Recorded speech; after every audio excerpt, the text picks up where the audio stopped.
Tja, het duurt blijkbaar nog weken voor we precies weten wat er zich in die hotelkamer heeft afgespeeld.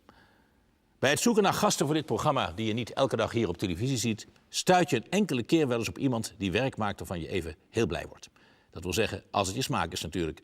Een tijdje terug stond ik in Zuid-Frankrijk voor de etalage van een kunsthandel en zag daar te leuke mini-beeldhouwwerkjes, waarbij ik een glimlach niet kon onderdrukken. Absoluut geen kunst met een grote K, maar wel mooi werk. De naam van de kunstenaar was snel gevonden, Guillermo Forcino. Het bleek te gaan om een Argentijnse kunstenaar die in Parijs woont. Ik ben benieuwd of u mijn enthousiasme deelt. Parijs. Hij studeerde hier aan de Sorbonne, maakte zijn opleiding af in Buenos Aires, maar keerde daarna voor goed terug naar de stad van de liefde. Vanwege het bijzondere licht, zegt hij. Maar in werkelijkheid omdat vrouwlief terug wilde naar Parijs. Een stad die uitgevonden lijkt voor een instituut als Valentijnsdag.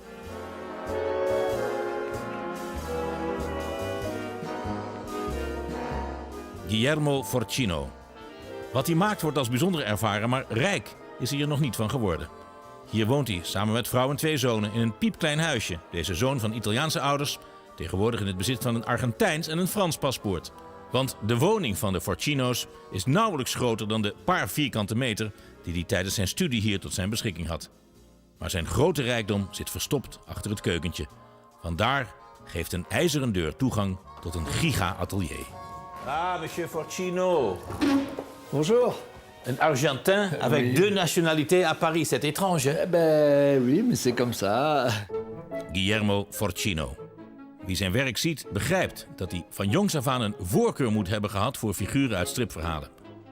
Het is het werk van een Italiaanse Argentijn of een Argentijnse Italiaan, die dus koos voor een leven in Frankrijk. C'était l'idée de votre femme de venir ici. C'est ça, ouais. Et vous obéissez toujours au désir de votre femme. Pas vous?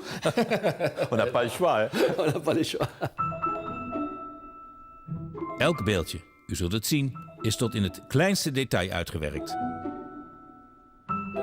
En naast de finesse is er altijd de humor. Een karikaturale visie op de mensheid. Maatschappijkritiek met een knipoog. Het dossier van een rechtszaak.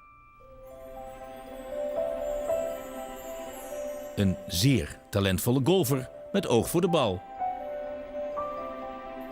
Het prototype van de gehaaste zakenman.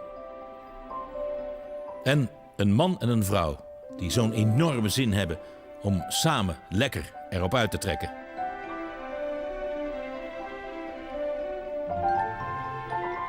Als het origineel af is, wordt er in China op kleiner formaat een gelimiteerde, genummerde serie van gemaakt.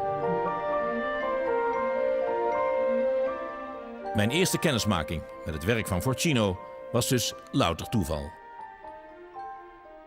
Moi, j'y suis venu parce que à Cannes, dans une vitrine, j'ai vu un truc comme ça. C'est fantastique. Ah, les ça. gangsters. Oui, oui, les gangsters dans leur voiture. Ouais. Mais c'est beaucoup de travail, hein? C'est beaucoup de travail, oui. Ça me prend presque 2 mois par des grosses pièces comme ça. Gangsters op weg naar een grote klus. Boze mannen met veel kwaads in de zin. Jong zijn ze meestal niet, zijn hoofdpersonen. Il n'est pas jeune, hein? Normalement, les gens chez vous ne sont jamais jeunes. Non, je préfère les expressions, les rides. J'aime bien, j'aime bien. Il y a une sorte de sarcasme, ironie. C'est ça, ah, oui, ah, oui, oui, oui. C'est dans votre caractère également ou... Oui, mais j'adore ça. J'aime beaucoup les... Oh, chez vous, il y a Hieronymus Bosch, Oui. avec ses expressions. J'adorais ça. Ce sont aussi une sorte de caricature. C'est vrai, Jérôme Bosch est une grande influence pour vous. Oh, énorme, ouais. De brandweer. Gemotiveerd op weg naar een uitslaande brand. Maar dit is een van mijn persoonlijke favorieten. Attention. Ah, mais elle est très sexy, hein, ici. Quand est-ce que vous êtes vraiment content de ce que vous avez fait? Si ça me fait rigoler à moi, bon, C'est le critère, vous devez rigoler. Oui, mais c'est jamais parfait. Je suis jamais 100% content. Dit is wat hij hier in het atelier maakt. En zo moet het uiteindelijk worden. Hij mag dan in verschillende landen geëxposeerd hebben. Het heeft hier weinig van het atelier van een gearriveerd kunstenaar. Vous êtes toujours seul ici.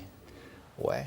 Vous travaillez Bah, dans la seul. solitude. Non, bah, il y a tout le temps mes enfants ou les amis de mes enfants qui viennent réparer les vélos, tout ça. Ils adorent les vélos. Ah, il travaille sur le vélo ici. Ah oui, les enfants, ils réparent ces vélos, ils viennent tout le temps, mais j'aime bien. Il y a toujours un monde ici. Afwijkend van wat hij normaal maakt zijn de portretten van patiënten uit psychiatrische klinieken. Qu'est-ce qui vous a attiré tellement dans les personnages qui sont dans les cliniques psychiatriques? Les expressions. Expression du visage. Oui, oui, oui. Ouais. Mais ça, c'est magnifique hein, ici. C'est le bar du restaurant peut-être. Oui, là. oui. Ouais. Het is een kunst op zich, hoe dit gemaakt wordt op basis van Forcino's origineel. 2 keer per jaar moet hier dus voor naar het Verre Oosten. Est-ce qu'il était difficile de trouver des gens en Chine qui peuvent faire ça? C'est un métier à part, mais Lucine, où ils reproduisent ces choses-là, elles sont d'une qualité incroyable. Ouais. Et vous êtes toujours content lorsque vous voyez le résultat?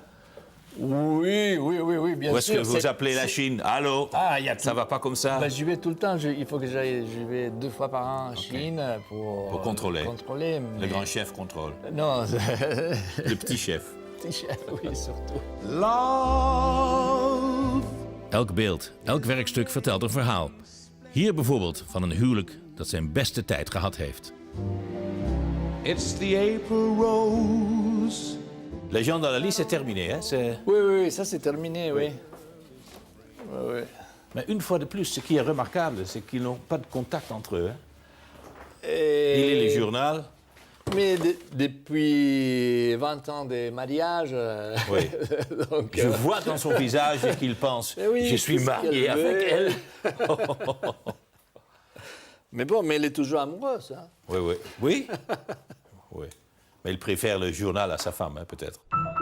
Alles altijd in het teken van de ironie. Je gaat naar je werk in een overvolle bus. Deze grote voorstudie had als eindresultaat de Côte d'Azur Express. Comme ça, ça crée Donc ça, une c'est une impression reproduction sur la base de ce que vous avez dessiné là. Oui, c'est ça. Ce que vous avez peint là. Tot slot, even terug naar zijn eerste jaren in Frankrijk. En voelt hij zich nu 100% Fransman of nog steeds Argentijn? Lorsque vous êtes venu à Paris, vous n'étiez pas riche, hein? Vous habitez dans un Mais je ne appartement... suis pas riche non plus maintenant. Non, mais vous avez habité dans un appartement, à ce que j'ai compris, de 17 mètres carrés. Oui, c'est grand, comme plus petit que ces chambres. On avait cuisine, salle de bain, tout ça? Oui, c'était un studio. Oui. Mais vous n'hésitez jamais de retourner en Argentine parce qu'il y a une grande différence entre les caractères de l'argentin et du français, non? Il y a une différence de caractère, mais culturellement, nous sommes très proches. Nous, en Argentine, nous avons une culture très européenne. Nous sommes des descendants d'Européens, des Italiens, des Espagnols. Par exemple, moi, je viens d'une famille italienne de Piémont. Oui. Mais lorsque la France joue au foot contre l'Argentine... C'est l'Argentine, bien sûr. Bien sûr. Oui. Malgré Maradona. Malgré Maradona, mais on l'aime bien, c'est un idole. Mais bon, il a ses défauts, comme tout le monde, des gros défauts. Mais bon, quand il joue au football, c'était des bestes. Oui. Donc, dans votre tête... Mais maintenant, on a Lionel Messi, il est de Rosario comme moi. Oui. C'est vrai, oui? Oui, de la même ville. Oui. Ah, c'est fantastique, Messi. Donc, dans la tête, vous êtes toujours argentin, alors? Mais dans la tête, dans les corps, dans les chaussures, dans l'orteil. Tout est argentin. Ah oui. Qu'est-ce qui vous plaît spécialement à Paris? J'adore Paris, surtout l'été, les mois d'août. À la fin de l'été, c'est magnifique, magnifique. Pourquoi? C'est la lumière. La lumière de Paris, c'est... Quand ça tombe la nuit, le ciel de Paris, il est bleu et rose que j'ai jamais vu ailleurs. Non? Parce qu'on dit toujours que nous, aux Pays-Bas, nous avons eu les grands peintres à cause de la lumière néerlandaise. Oui, non, mais la lumière, la lumière que je parle, c'est pas la lumière du soleil. Ici, il n'y a jamais du soleil presque. Mais c'est quand ça tombe la nuit, il y a un moment très spécial. C'est un plaisir de voir votre travail et de parler avec vous. Merci. Merci à vous. Merci beaucoup.